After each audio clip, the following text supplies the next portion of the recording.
After a 2-week break due to countries participating in the UEFA Nations League, the English Premier League is back with matchday number 5 action. Today we're at the Firkin on Bloor Street here in Toronto to feature Manchester United's away fixture at Watford.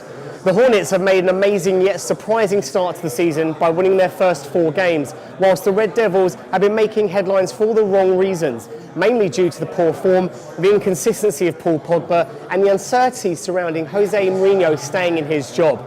Stick around after the match as I'll be interviewing the United fans to get their post-match reaction.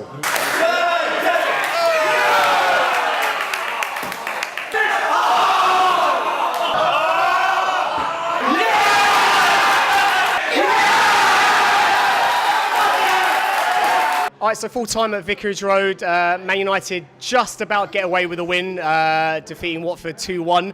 I'm joined by fans Jeremy, Tracy and RV. So guys, first of all, what do you think about that match, considering they haven't really been doing that well for the clubs recently? RV? I mean, Watford's a good team. They won 4 out of 4 in the beginning of the season. So we knew it was going to be a tough game going into Vicarage Road, but we played a really good game last game, so we really expected a lot, and they did do really good in the first half. I mean, Lukaku's been massive, like always. Pogba's not doing much, but at least we've been doing really decent, right? And it's always been amazing first half, but a really sad second half. And by the end of the game, we all our blood pressures high up, and we're like, oh my God, we have to do this every game where we have to end the game really thinking, oh my God, I'm biting my lips, I'm biting my nail, and I'm like, please, let's not lose, because everybody else is winning around us, and we gotta play catch up, which is, it's not fun, definitely. Tracy, Jeremy, obviously, Man United, one of the biggest clubs in the world, but like looking at the game today, like I saw, 34 minutes still 0-0, and then you guys got the first goal.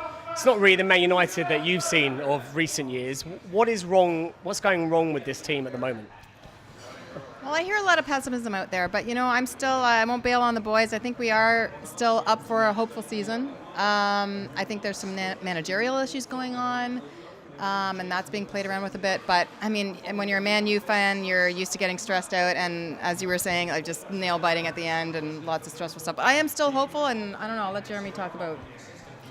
Yeah, it's tough. I mean, they really should have got a center back, I think, in the offseason. They should have listened to the manager.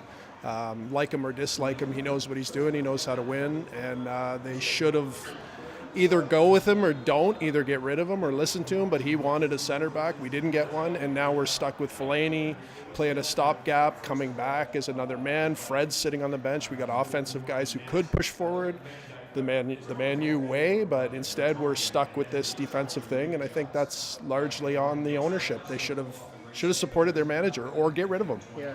Let's talk about the problems like off the field. So I mean, there's obviously, the thing for me is Pogba. For me personally, it's a complete waste of money. There for Pogba. I mean, for him to be like labelled in the same realm as Messi and Ronaldo is absolute rubbish. Like he costs £100 million. And he's not performing, and he just won the World Cup with France. And I'm just like, I don't understand, this is a player that's supposed to just bring this team up, and he's not. We argue about that a lot, actually, because I'd like to see more from Pogba, and I know he's doing a lot as a midfielder, but, the Pog boom, where's that? I agree with you. I don't see the numbers with matching what, I follow him on Instagram, and I'd like him to stop maybe doing more Instagram posts and maybe focusing on the game a little bit more. Why are you doing your dances with your fancy blonde hair? Why don't you shoot some balls into the net? So, but again, we always argue about that. So. Well, Pogba does the little things really well. He's highly, highly skilled, and I think a lot of that kind of goes unnoticed. I agree with you. I don't think he's anywhere near a game breaker like a Messi, Ronaldo, that kind of thing. But he does a lot of things. He gets a lot of criticism, but some of it's deserved. I mean, France in the World Cup, the guy doesn't even change his haircut for the whole thing, and because he wanted to focus. But then he plays for the biggest club in the world, and all of a sudden he's like Instagramming and all this shit. Like, you should be doing that for Man United, not for France. Like, why don't we get the same respect as France? Yeah. Why? Like, that's on him, and he makes a huge salary, and it should be better. It's got to be better. I mean, I'm a fan. I think he's great. I think he could be amazing, but I haven't seen enough from him to, like, he's a game breaker. He's supposed to be. but he always leaves me short. With me? Wow. No, well, I mean, I love his skill. Yeah, he gets things. For the first time. He does a lot of little things that I think he doesn't get credit for. Those little back heels, those little passes, those little tight control things. Nobody comments on that because he doesn't score. I'm not looking for him to score, but I'd like him to consistently drive that midfield, and he doesn't really do that. Sometimes he just kind of disappears and waffles off, and it's just not good enough. Yeah. It's not good enough. Scholes did not do that. He drove it hard, like all the way through. Where is that guy? He has the skill of that, but he just never, he's not there. Another one inconsistent, Avi, get you in here. Alexis Sanchez came from my old team, Arsenal. You're paying him way too much money, which he wanted Arsenal. And since he joined you, he's got 2 goals in 14 appearances. That's poor.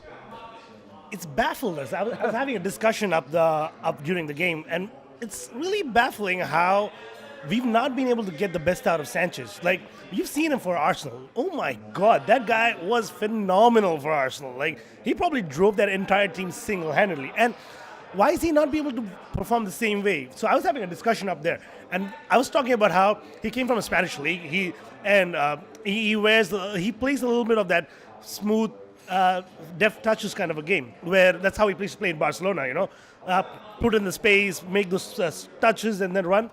Arsenal plays like that. You know, the small passes into the gaps, deft touches. Arsenal plays that, and he kind of fit in.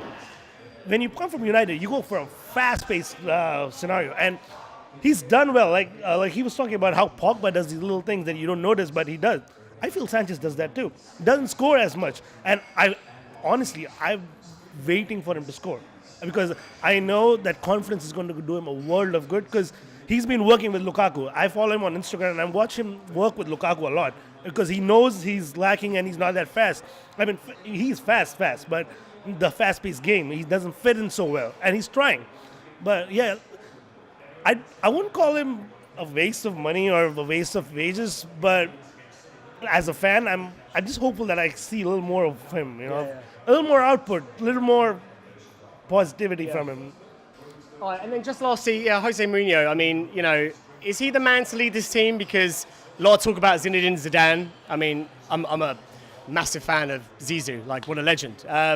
Done well with Real Madrid, but like I saw Mourinho in his press conference when he lost against Tottenham, and he just said like, have they won as more championships than me? Like he just deflected the question. He doesn't seem to handle pressure very well when they lose, and it seems to be some disruption with him and Pogba off the field, Rashford.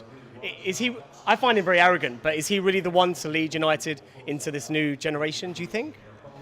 Well, Mourinho does come with a bit of arrogance, a lot of arrogance. I'm still a Mourinho fan, although after the interview after the Tottenham game, I agree, he got me back on board a little bit because he said, look, I did what you guys told me to do. You guys are always cutting me up, and I went with your plan, and look what happened. And so I see his point on that, but at the same time, talk of a new manager or talk of a new coach. I don't know. I'm sort of waiting to see what this season plays out like. I know he's getting hammered a lot, and I'm sort of on the fence about that one. New man, yeah, I'm on the fence. I mean, there's a lot of excitement and romance with Zidane because he, you love the way he plays and all that stuff. But honestly, do you really think, man for man, we are Real Madrid? You think we had that lineup? We don't have that lineup. Mourinho is the most winningest coach in the Premier League by some margin. I'm not a huge fan of his football. I love offensive football. I love the way that moves. But, I mean, who else would you really put in there? And can you say with this lineup, and that's important, with this lineup, do you think that they could actually get it done? I don't know that Zidane with this lineup could get it done. Now, if they bring him in and Ed Woodward's all excited and he goes, and he signs all the guys that he's after, which I suspect might happen, then maybe he could get something done. But with this lineup, I would rather Mourinho in place than Zidane, even though I'd rather Zidane's football and I wish it could get there. But again, back him or do not. Yeah, well, Mourinho doesn't have his lineup right now either.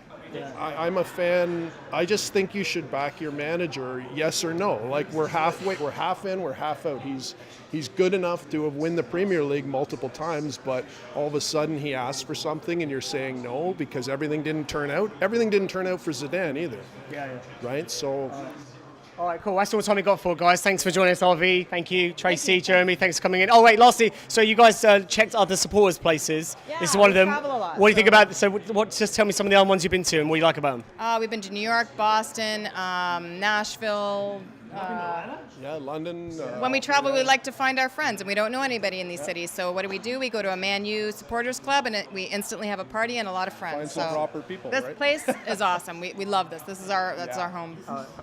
This is actually my 5th country that I'm going for in which I've come to a United bar. So, Awesome. yeah. All right. Well, here he is, right? Man United fan. Come down here. Thanks to Furky for having us. Until next time, this is Ben saying goodbye, and we'll see you next time on Psycholics TV.